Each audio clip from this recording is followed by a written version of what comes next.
ஓசியா 14ஆம் அதிகாரம். இஸ்ரவேலே, உன் தேவனாகிய கர்த்தரிடத்தில் திரும்பு. நீ உன் அக்கிரமத்தினால் விழுந்தாய்.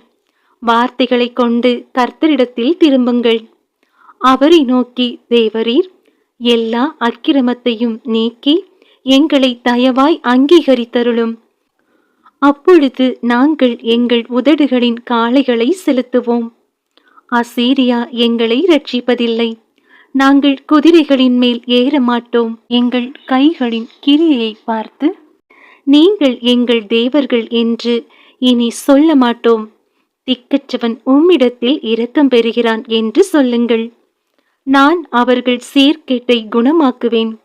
அவர்களை மனப்பூர்வமாய் சிநேகிப்பேன். என் கோபம் அவர்களை விட்டு நீங்கிற்று.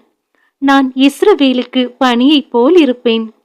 அவன் லீலி புஷ்பத்தைப் போல் மலருவான். லீபனோனைப் போல் வேரூன்றி நிற்பான். அவன் கிளைகள் ஓங்கி படரும்.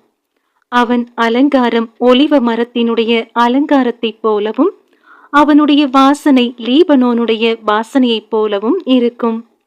அவன் நிழலில் குடியிருக்கிறவர்கள் திரும்புவார்கள். தானிய விளைச்சலைப் போல செழித்து திராட்சை செடிகளைப் போல படருவார்கள். அவன் வாசனை லீபனோனுடைய திராட்சரசத்தின் வாசனையைப் போல இருக்கும். இனி எனக்கும் விக்கிரகங்களுக்கும் என்ன என்று எபிராயீம் சொல்லுவான். நான் அவனுக்கு செவி கொடுத்து அவன் மேல் நோக்கமாயிருந்தேன். நான் பச்சையான தேவதாரு விருட்சம் போல் இருக்கிறேன்.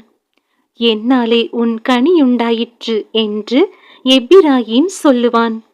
இவைகளை உணரத்தக்க ஞானமுள்ளவன் யார்? இவைகளை கிரகிக்கத்தக்க புத்தியுள்ளவன் யார்? கர்த்தருடைய வழிகள் செம்மையானவைகள். நீதிமான்கள் அவைகளில் நடப்பார்கள்.